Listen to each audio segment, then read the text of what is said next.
Alright, I don't know how to start videos with intros, so I'm just going to go right into it. When I compose music, I exclusively use Soundfonts through free Soundfont player in FL Studio, and I haven't made any Soundfonts of my own. I have just taken all of these from the internet, so I'll try to credit who the people are that created them. Some of them I just can't remember. I downloaded them off of random sites, but I'll do my best. But I just wanted to showcase some of the discoveries I've found, stuff that people don't talk about, which are usually probably only known by the people who put these sound fonts together. I'm starting with Crash Bandicoot, because there's some interesting samples thrown in here. So you got the surf solo.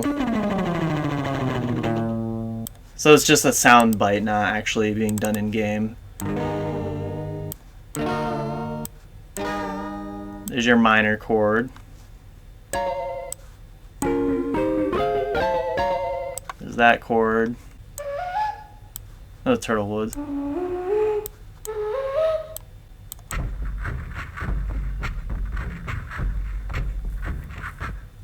So there's an example of a drum beat being used in Crash. That's really it for just sounds, but there's an entire folder for drum loops as well.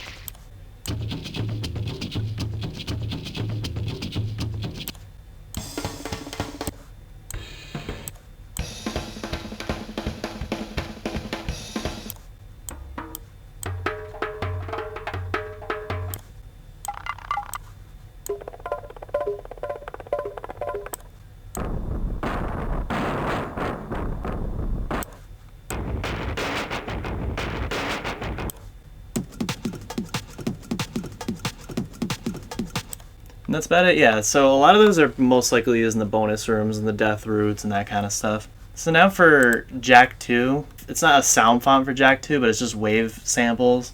But it's something. And this one I kind of reorganized a little bit, you know, properly named them better.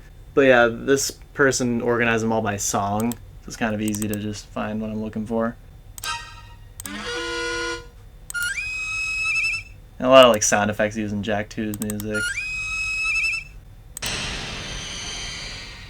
That apparently I think is unused in the game, but sounds just like something in one of the first Resident Evils, like in a song. So it's probably just taken from a sound library of some sort.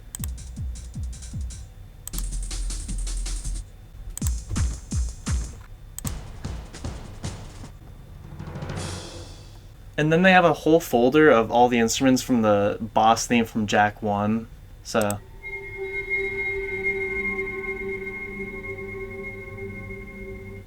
you gotta mess around with them to get the pitches right. I think that's your bass.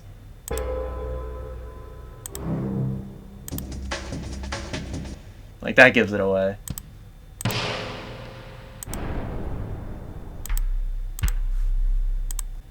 So Kingdom Hearts also uses drum samples, as well as some interesting melody samples.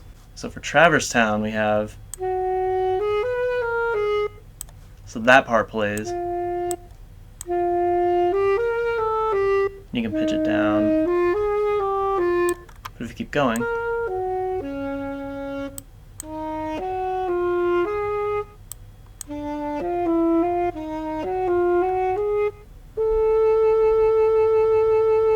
So in the actual song, it would just loop that part twice and then move on.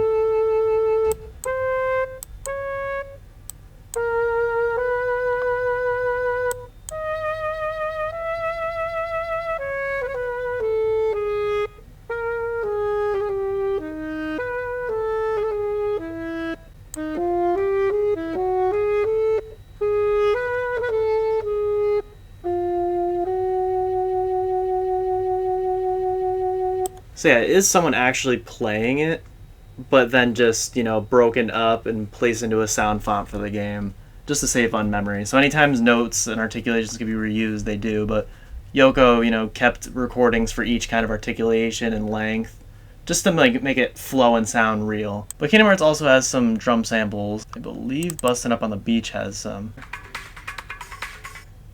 Yep, just that little bit. So there's your guitar riff.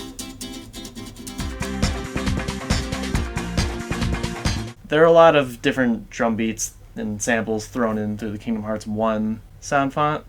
I'm not going to go and show all of them just because there's so many, and I haven't even looked through all of them thoroughly myself. And now that brings us to Kingdom Hearts 2, which has a lot more drum samples that get more interesting. So here we have Sacred Moon, the theme of The World That Never Was, and it's somewhere around here in the drum loop.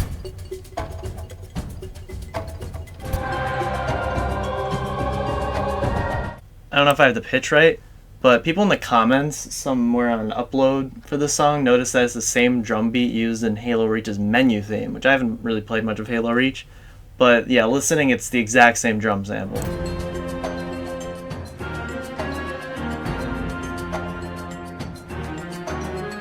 Then we have this.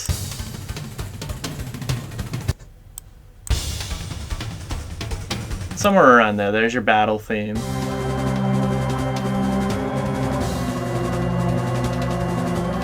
Alright, so One Winged Angel for Kingdom Hearts 2, you got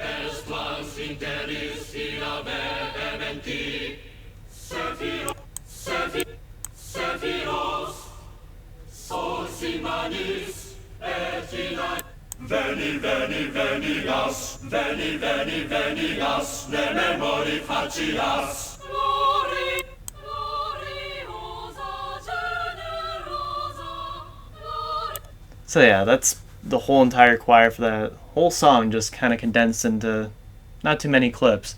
The Final Fantasy VII sound font I have doesn't contain these samples, and I don't know if they're the exact same, just ripped from that game, but they're using Kingdom Hearts 1 and 2 here. And now I don't have this song in this Kingdom Hearts 2 sound font, but the Cavern of Remembrance themes drum samples are the exact same ones used in Spyro 3's Midnight Mountain, and we'll get to Spyro in a bit. So now we have Sonic Advance, jumping from Kingdom Hearts over to Sonic, and these aren't really necessarily interesting, but they're in the sound font anyway. Tails, Tails, Knuckles, Knuckles, Amy, Amy, Cream, Cream, and congratulations! Okay, yeah! Whoa! All right! Okay, yeah! All right! Cool! Let's go! All right! Woohoo! Hey! No! Yeah! Here we go! Yeah! All right! Oh! You little... You're going to pay for this! So yeah, all the voice clips in the game are just kind of stored in the bottom of one of these drum kits. I think there are multiples too. Sonic Advance 3 has a lot of kind of acid drum beats, like we heard a little bit of in Crash. There's a lot of them in Spyro. And let's see how they kind of store those in the restrictive sound dip of the Game Boy Advance, if you want to call it that, whatever.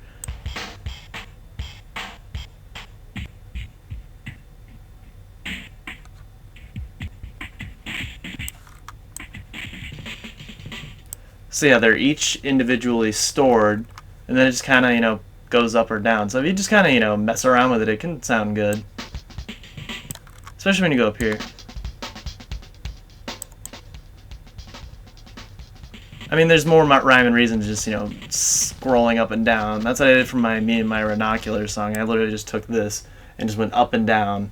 Didn't really put too much thought into it. But that's kind of how it was stored in Sonic Advance. And now we move into Spyro, which is just chock full of sampling all over the place, whether it's drum beats or just sounds. And there's so many crazy, noises you can hear, and especially Spyros 2 and 3, that now you can hear by themselves. There's a huge Spyro Soundfont team, and I can't remember who it was that uploaded it, but you can find it right on YouTube. It's pretty easy. And there are different versions of the sound packs, so there's so much in here, and I think it's pretty much every sample used in the Spyro trilogy. And while 2 and 3 have the bulk of it, Spyro 1 isn't without its use of samples, so we're going to try to find them all here. Here's Spyro 1, your guitar chords. They do have the instrument individually, but then just the open 5th, augmented 4th is in there. We have the twangy guitar, which the sound font also has Velocomorph, I think it's called, where depending on how loud you make the instruments, they'll sound different. So That's at full volume, but if you do it at like half volume, it won't do the twang. It'll just do a straight guitar note. So these are used in a lot of Spyro 1 songs, especially the intro, where it's playing at the same time as the electric guitar chords. You just might not hear it. So now in the miscellaneous folder is where all the interesting stuff comes from.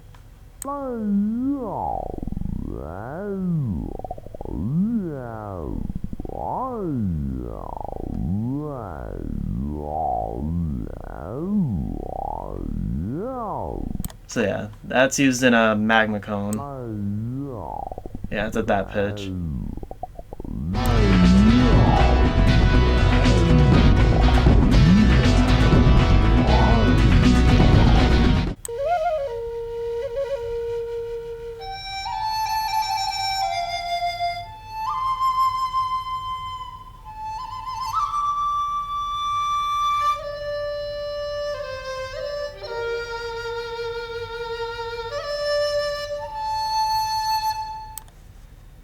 It's most likely that Stuart Copeland took a lot of these from some sample library.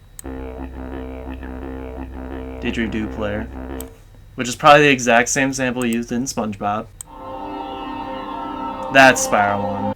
Now we get into liquid chem loops, which are very interesting, because these could be in any song in Spyros 2 and 3.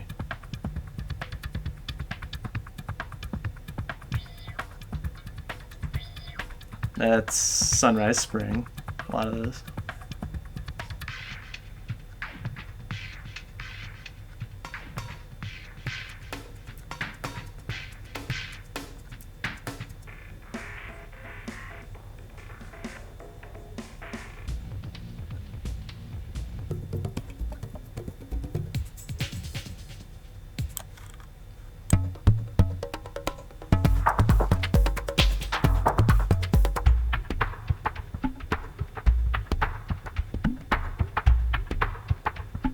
Midday Gardens.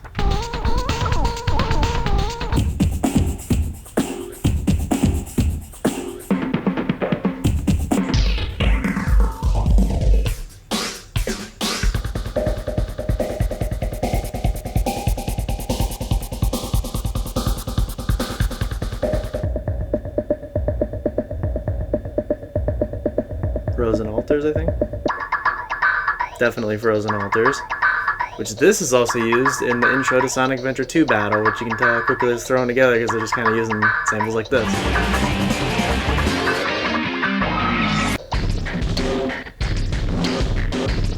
Some of the boss themes in 2 and 3.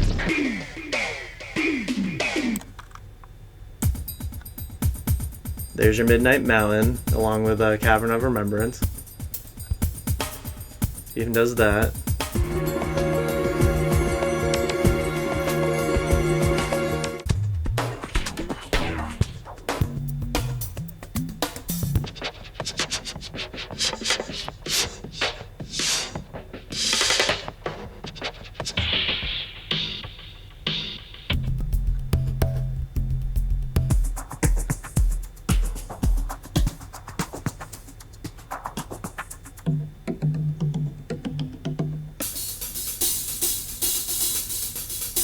There's the Frozen Altars as well.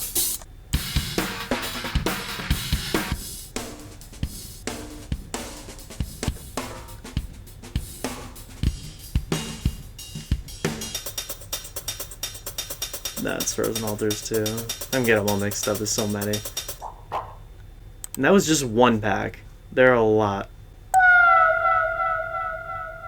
There's good old Sergeant Bird. I'm sure you've heard this in so many like cartoons and stuff, but it's used in Spyro 1.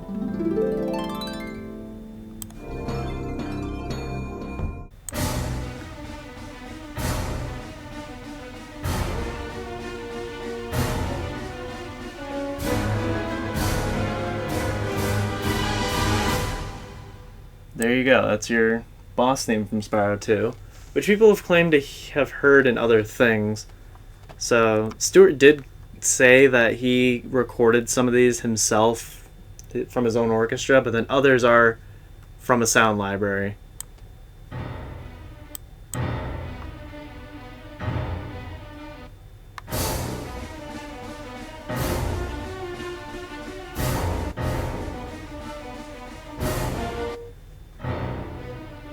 So yeah, you get the point with that one.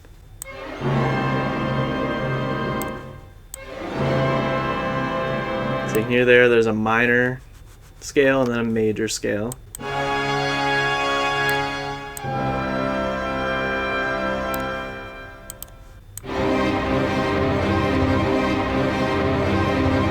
So this is actually used in the background of Ice Cavern. Let me try to find the exact pitch. It's that. It's really quiet, but it's in there, and it just adds that much more flavor to the song.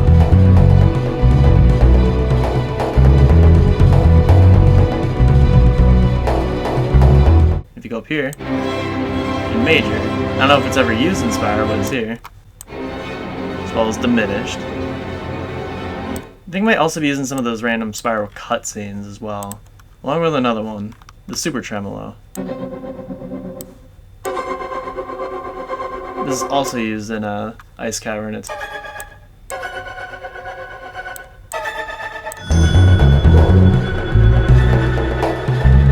also used in cutscenes in Spyro, just 2 and 3 around there somewhere. They have claws like this, teeth like this. And then we get percussion. There's so much in here.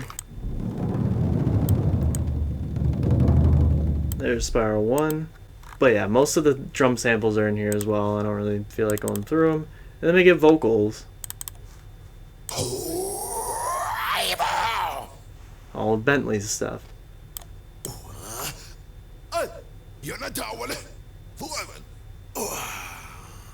I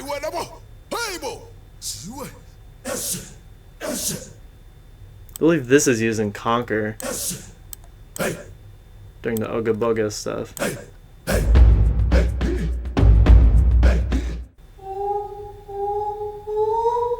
And then that's from Spyro 1.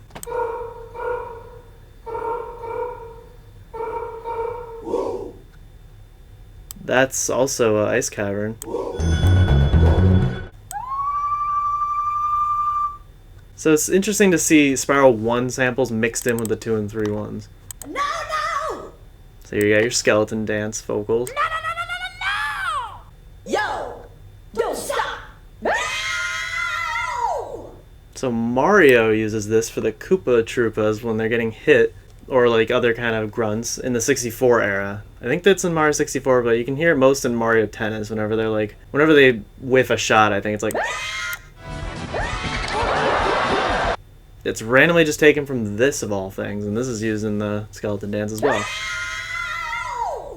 Baby, you got it. Say yeah. Baby, you got it. Got it.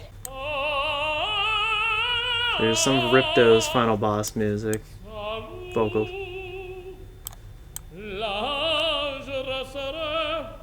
I'm not gonna go through it. Not all of it. That's it for Spyro. There's just so much in here. This is probably the most use of samples that I don't want to go all the way through because we'd be here all night. So now we're at Glover, which surprisingly uses a lot of samples as well.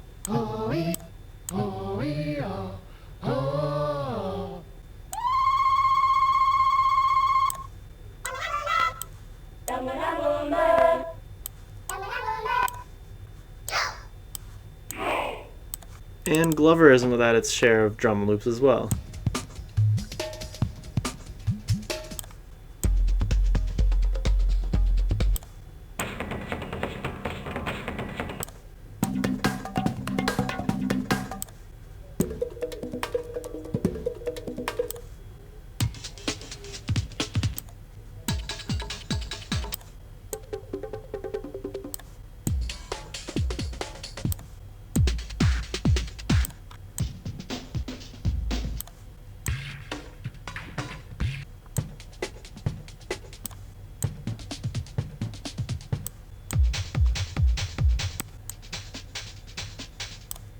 But Majora has some samples thrown in here too. So there's this iconic instrument used in Ocarina of Majora. And I've heard it in other video games as well as real music. The song by Chicago, We Can Last Forever, uses it in its chorus. I'm definitely not going to play that because I want to avoid copyright issues, but it does like a... something like that, and you'll hear it. Then there's this iconic instrument.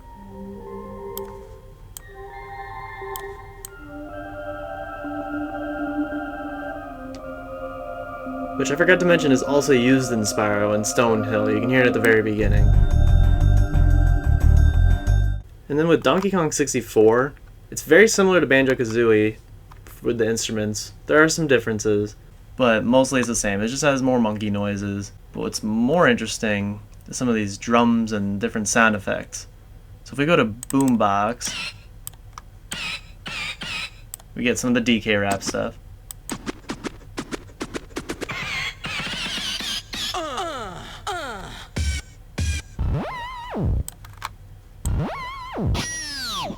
And then these are actually Grant's guitar samples. The same goes for Goldeneye. Now they're pitched up, and this is probably how they're natively stored in game, and then just lower pitched for the song. It's easier to store higher pitched sound effects because they're smaller, and they just low pitch them, which does distort them, but that's how they had to get them to fit on the 64. Doing this is very taxing on the cartridge's memory.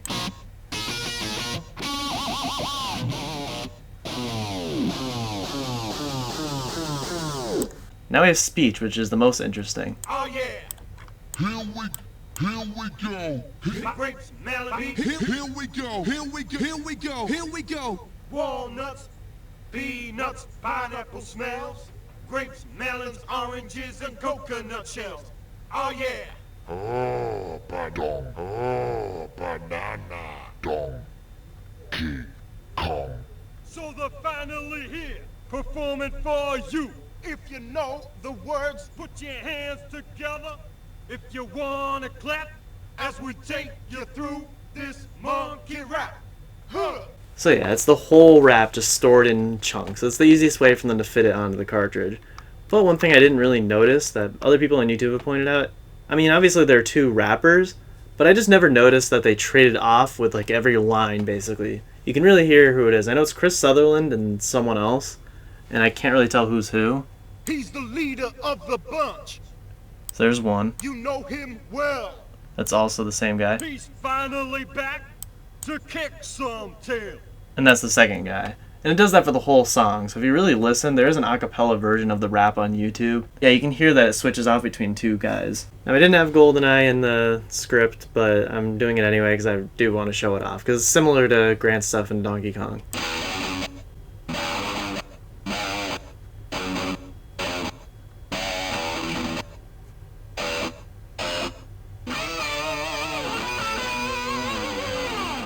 It's just that, but it's interesting. As well as this.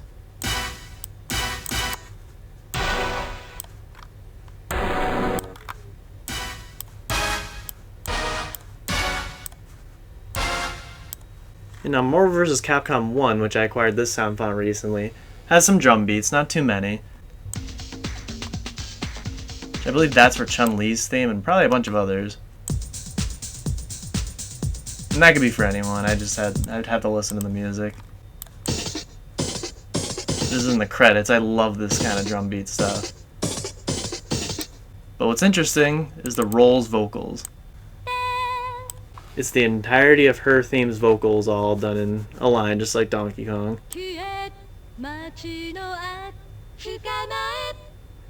Because this is a real song used from Rockman Battle and Chase, and there's like a full high quality version of it, but for the game it's just like a shorter loop, highly compressed using the sound font of the game. But it's just interesting how they made it work.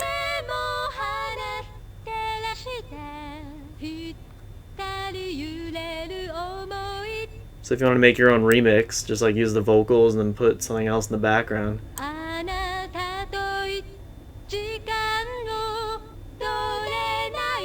It's not really in any order.